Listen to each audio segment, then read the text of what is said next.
Olá, Pai do Senhor, tudo bem com vocês? Espero que sim. Vamos meditar em Marcos 4, 26, 27, 28 e 29. Marcos 4, 26 diz: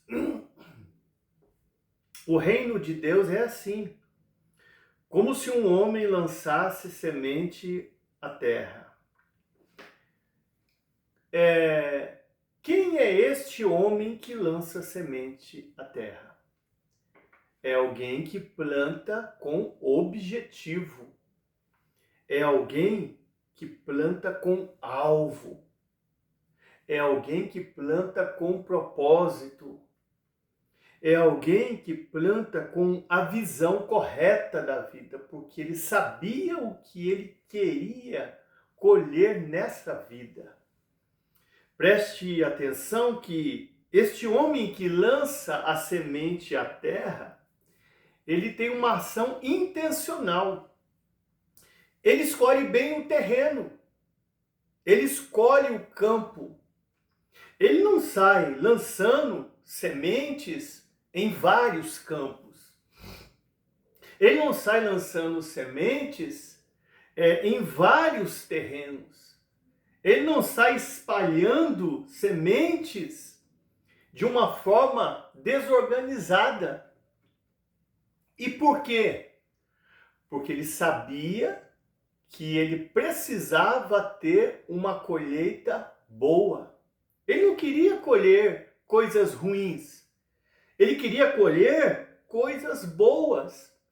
Por isso ele seleciona o tipo de semente que ele estava semeando sobre a terra.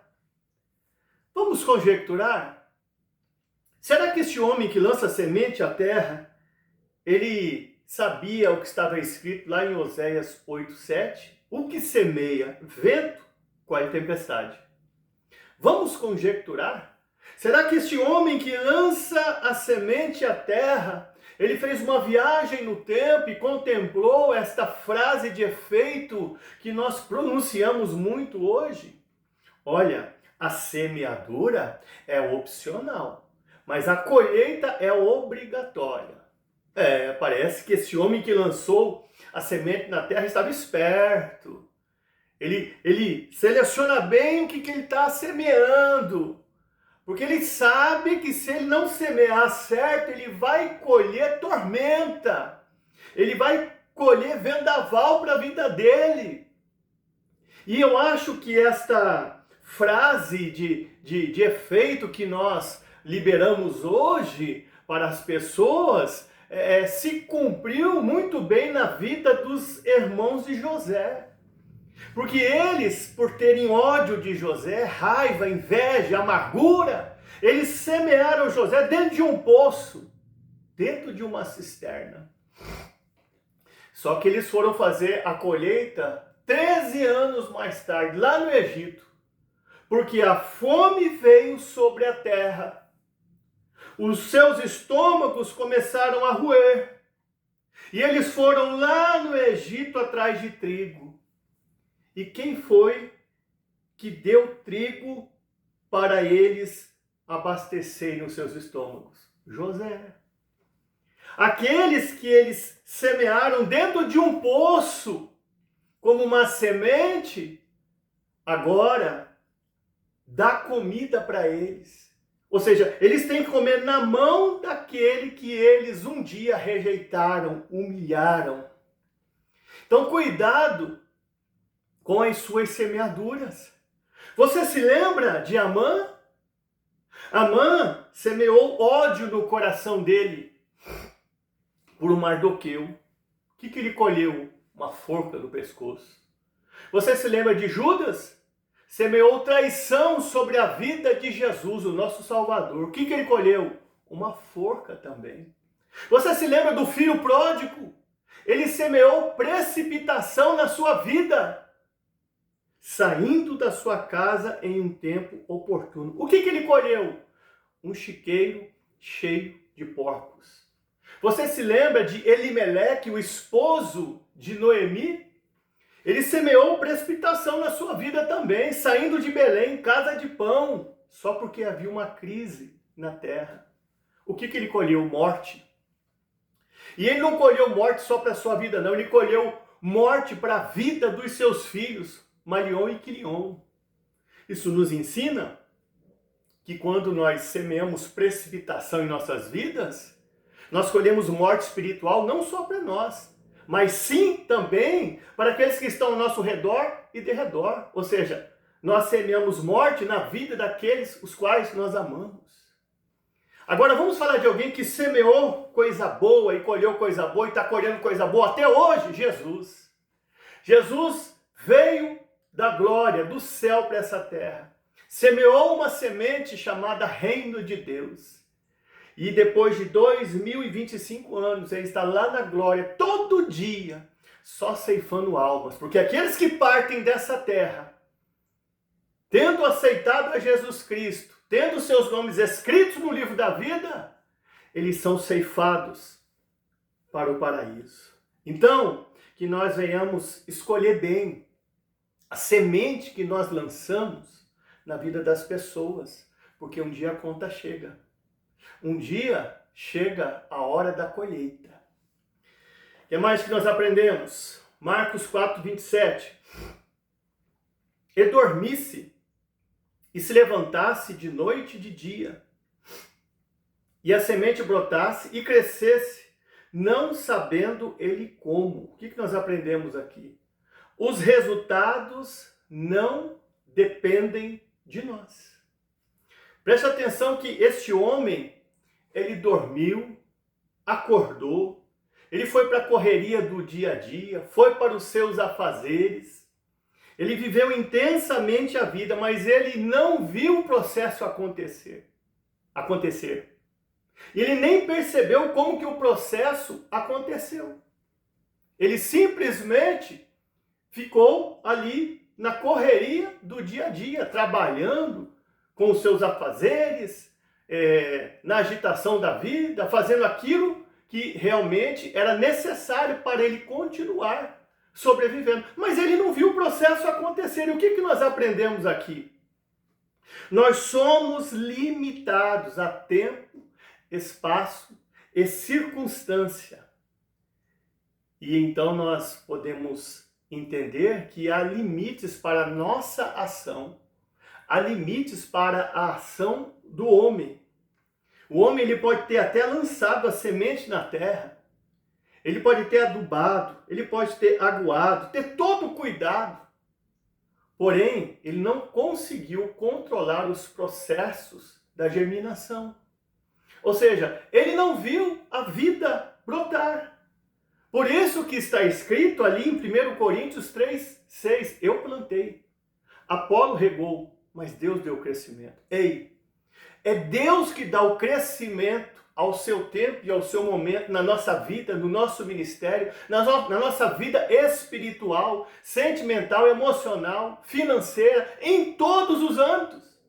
É Deus quem dá o crescimento. Veja bem, eu plantei, Apolo regou, mas Deus deu o crescimento.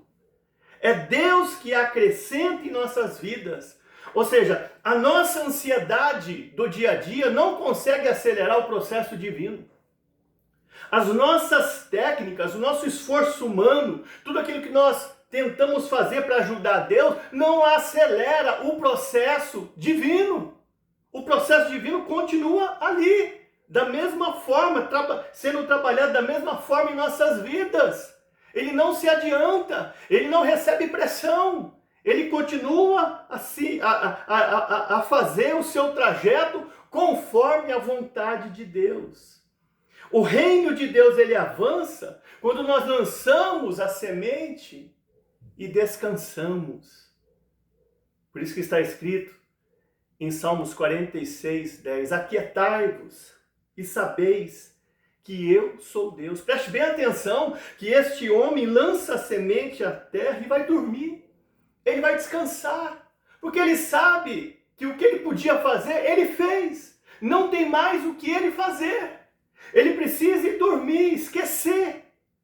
Ele precisa de alguma forma deixar que as coisas aconteçam naturalmente. Deu para você compreender? E quem que na Bíblia não compreende nada sobre processo? Eu falo sempre sobre esse personagem bíblico. Sarai. Lá em Gênesis 16, 2, Sarai, por não compreender o processo de vida, divino na vida de Abraão, diz para ele: eis que o Senhor tem me impedido de gerar. Entra, pois, a minha serva Agar. Sarai não entendia de processos divinos. Por isso que dizem Provérbios 20, 21, que aquele que entra apressadamente a tomar posse de uma herança no princípio, o seu fim não será bendito. E o que Sarai fez não teve um fim bendito. Porque hoje nós vemos essa guerra no Oriente Médio entre judeus e ismaelitas. Quantos e quantos e quantos anos? Mais ou menos 3.400 anos. Tudo porque Sarai entrou precipitadamente a tomar posse de uma bênção no princípio, de uma herança no princípio. Cuidado, vigia. Nós não conseguimos controlar os resultados não dependem de nós. Você se lembra de 1 Samuel 16? O profeta Samuel chega dentro da casa de Davi e diz: olha, você é rei, unge ele rei na frente dos seus irmãos. Mas cadê a coroa de Davi? Cadê as vestes reais? Cadê o cetro? Cadê o trono? Ele não tinha, ele só tinha a promessa de que ele era um rei, mas ele não conseguia se ver como um rei. Ficou 14 anos no deserto sendo perseguido por Saul. Mas sabe por que ele não desistiu? Porque a palavra que o profeta Samuel liberou sobre ele entrou como uma semente no seu coração e ficou guardada aqui, ó. Foi germinando, germinando, germinando. E ele acreditou que no tempo oportuno ele seria um rei, ainda que ele não conseguia se ver como um rei. Mas ele sabia que ele era um rei, porque a palavra ficou como uma semente no seu coração. E preste atenção que o texto diz, ó, não sabendo ele como. O que não sabia esse homem? Ele não sabia o que estava acontecendo debaixo da terra, em oculto. Ele não sabia o que estava acontecendo. Nós não sabemos como que o processo está sendo trabalhado em nossas vidas. É como Jesus disse para Pedro, em João 13,7, Pedro, o que eu faço agora não sabes tu, mas tu saberás depois. Hoje você não sabe o que está acontecendo na tua vida, no teu ministério, na tua vida espiritual, na tua vida sentimental, em todas as áreas da sua vida. Você que tem promessa de Deus, você que é escolhido e escolhida. Mas depois, como Jesus disse para Pedro, você vai compreender. Ah, mas está demorando muito, mas depois você vai compreender. Ah, mas está muito enfadonho, mas depois você vai compreender. Ah, mas está muito difícil, mas depois você vai compreender. Não importa o tempo que vai demorar. Depois você vai compreender. O avanço do reino de Deus e das sementes que lançamos não dependem da nossa vigilância, mas sim do governo de Deus.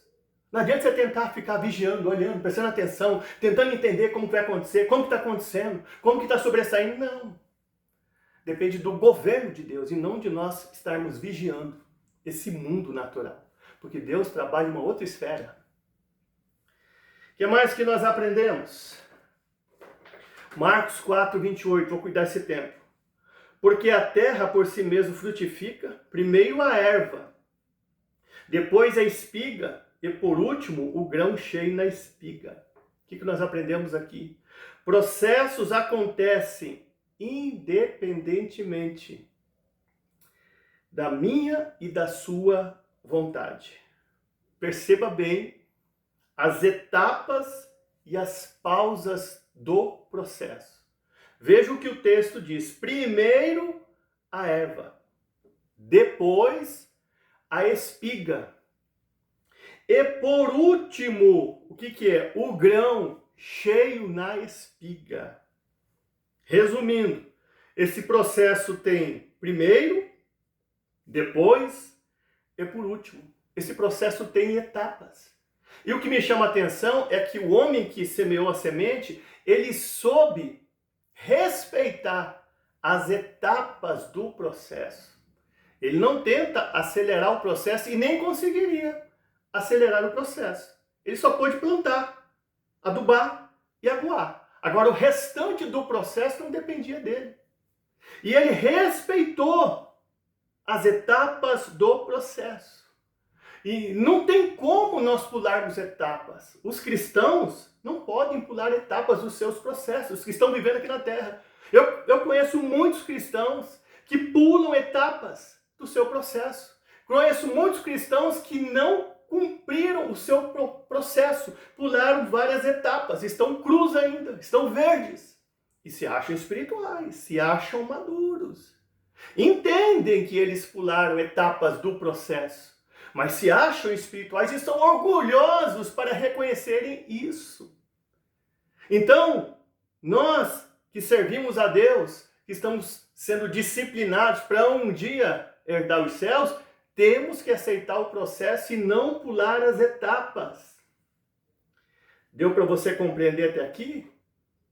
Sabe um personagem bíblico que queria ser cabeça, ser líder, ter o direito de primogenitura, mas ele não quis cumprir o processo? Foi, oh meu Deus, o Jacó. Jacó, ele praticamente lesou a Esaú. Ele tomou o direito de primogenitura, ou seja, o direito de ser cabeça, chefe de Esaú. Pulou as etapas, não quis passar o processo para ser um cabeça. Ele queria ser cabeça e líder, mas não quis passar pelo processo, pelas etapas do processo. O que aconteceu por isso? Ele foi líder, foi cabeça? Foi. Só que ele também foi enganado pelo seu sogro, Jetro. Que mais? Teve que trabalhar 7 anos por Lia, 7 anos por Raquel. Ele também pagou o preço lá na frente. Então, precisamos entender algo profundo. Que nós venhamos entender que precisamos cumprir o processo sem pular etapas. Rubem e Gade, eles disseram para Moisés, olha Moisés, nós não vamos atravessar o Jordão não. Nós estamos aqui nessa terra onde há gado. Deixa nós ficarmos aqui mesmo. Moisés disse, olha, o negócio é o seguinte, vocês podem até ficar nessa terra e não passar o Jordão. Mas vocês vão ter que passar o Jordão de qualquer jeito para ajudar os seus irmãos a conquistarem a terra. Sabe o que eu aprendo com Gade e Rubem? Tem muito crente dentro da igreja que ele quer as promessas de Deus, mas não quer passar o Jordão. Tem muito crente dentro da igreja que ele quer as promessas, mas não quer passar o Jordão, como também não quis passar o Jordão Amã, em 2 Reis capítulo 5. Ele queria ser curado da lepra. Ele queria ser purificado, mas ele não queria passar pelo Jordão. Qual é o processo que você se encontra nesse momento? Você está no processo da erva? Você está no processo depois da espiga? Ou está no processo último grão cheio na espiga? Analisa aí. Marcos 4:29. E quando já o fruto se mostra, mete-lhe a foice, porque é chegada a ceifa. Calma, a sua hora vai chegar. Eclesiastes 8:5 diz que o sábio, ele discernirá no seu coração o tempo e o modo. Preste bem atenção e perceba que o texto está dizendo assim, ó, e quando o fruto se mostra. Mas para o fruto se mostrar, aparecer, maduro, vistoso, antes ele foi o quê?